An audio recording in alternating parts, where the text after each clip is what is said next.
IPS ya, Ilmu Pengetahuan Sosial. Sebelum materi hari ini saya jelaskan, marilah kita bersama-sama membaca basmalah agar pembelajaran hari ini berjalan dengan lancar. Bismillahirrohmanirrohim. Oke anak-anak, Bu Yunita akan menjelaskan tentang pengaruh perubahan ruang dan interaksi antar ruang di benua Asia dan benua lainnya. Materi 4 ya anak-anak hari ini. Simak. Oke anak-anak, tolong dibuka ya LKS-nya halaman 42 sampai 44 dan buku paketnya halaman 76 sampai 80. Bu Yunita akan menjelaskan tentang pengaruh perubahan ruang dan interaksi antar ruang di Asia dan benua lainnya. Oke, diperhatikan ya. Dari gambar kedua ini ada desa dan ada kota. Apakah di antara kalian ada yang pernah ke desa dan pernah ke kota? Dan menurut anak-anak, kedua gambar tersebut apakah ada interaksi ya? Atau tidak ada? Ayo coba dipikirkan ya. Nah, dari kedua gambar tersebut, pasti kalian pernah ke desa atau pernah ke kota kan?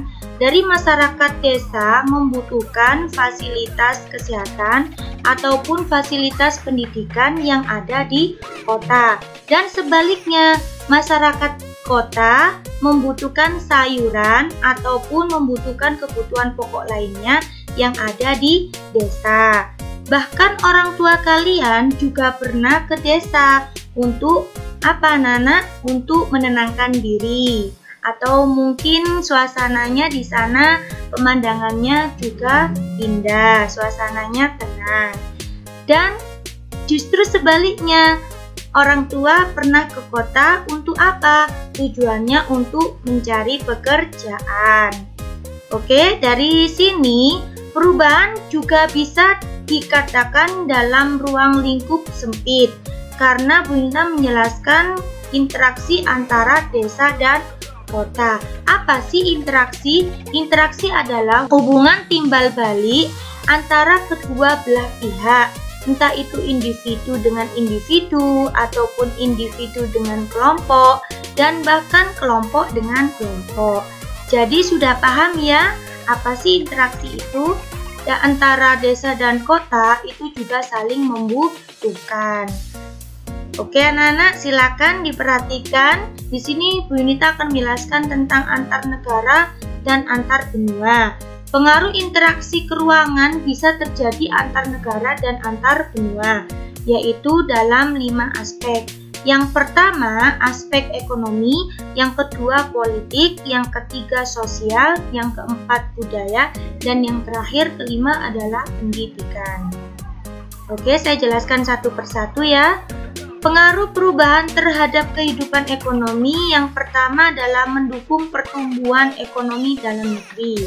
Dan yang kedua adalah kualitas produksi meningkat untuk mengekspor barang dan devisa negara meningkat. Yang ketiga adalah daya saing ekonomi antar negara semakin kuat dan peluang investasi juga semakin lebar. Yang pertama adalah mendukung pertumbuhan ekonomi dalam negeri. Contohnya seperti Indonesia atau Singapura yang berinteraksi dengan negara lain seperti negara Malaysia ataupun Filipina yang sama-sama Asia Tenggaranya ya anak-anak. Lah, dari Indonesia pasti juga berhubungan dengan kualitas dalam mengekspor barang. Termasuk pengaruh yang kedua ya, kualitas produksi di sini juga harus bagus, tidak mungkin kan kualitasnya cacat ataupun rusak. Jadi di sini Indonesia kalau mengekspor barang ke luar negeri harus dilihat kualitas produksinya. Begitupun dengan daya saing ekonomi antar negara, pasti juga persaingannya ketat Indonesia dengan Malaysia ataupun Indonesia dengan Singapura. Oke anak-anak, apa sih ekspor itu? Dari tadi Bu Yunita menjelaskan tentang ekspor ya. Ekspor adalah mengirim barang dari dalam negeri ke luar negeri. Contohnya seperti PT Maspion yang mengirim barang-barang produksinya dari Indonesia ke luar negeri ke Malaysia ataupun ke Cina. Begitupun sebaliknya. Oke, apa sih devisa itu anak-anak? Oke, devisa adalah sejumlah emas atau valuta asing yang bisa digunakan untuk transaksi pembayaran seperti emas ataupun mata uang asing. Mata uang asing contohnya seperti kita, Indonesia, rupiah, ataupun Amerika Serikat, mata uangnya adalah dolar. Ada pertukaran ke rupiah ke dolar, itu namanya valuta asing. Oke anak-anak, yang investasi, apa sih investasi itu? Investasi adalah penanaman modal ya. Jadi di sini penanaman modal bisa dikatakan kalian nabung ya. Seperti sampean punya uang 10.000 ditabungkan di celengan ataupun di bank. Itu namanya investasi untuk ke masa depan. Paham ya anak-anak? Oke, yang nomor 2, pengaruh perubahan terhadap kehidupan sosial. Tolong dilihat ya, di situ ada gambar pantai ya, ataupun gambar Tajuk Mahal yang ada di India, yang pantai mungkin pantai Bali yang ada di Indonesia. Interaksi antar negara di sini melalui media komunikasi. Media komunikasi bisa lewat HP, lewat internet. Jadi yang pernah ke sana pasti mereka mengupdate ya, biasanya update status, mengupdate di internet, di YouTube, di Facebook ataupun di WA. Tempat-tempat yang ada di sana termasuk tempat yang bagus, menarik, atau pemandangannya indah, atau mungkin suasananya juga nyaman atau sejuk. Pengaruh kehidupan sosial di sini contohnya seperti wisatawan negara asing yang masuk ke Indonesia. Paham ya anak-anak? Oke, nomor 3, Bu Yunita akan menjelaskan tentang pengaruh perubahan terhadap kehidupan budaya. Interaksi antar ruang tidak hanya bertemu secara fisik dan tatap muka, tapi menjadi lebih intensif karena pengaruh kemajuan teknologi, transportasi, dan komunikasi. Contohnya seperti HP tadi ya, ataupun transportasi seperti pesawat terbang ataupun bus yang mau ke tempat tujuan.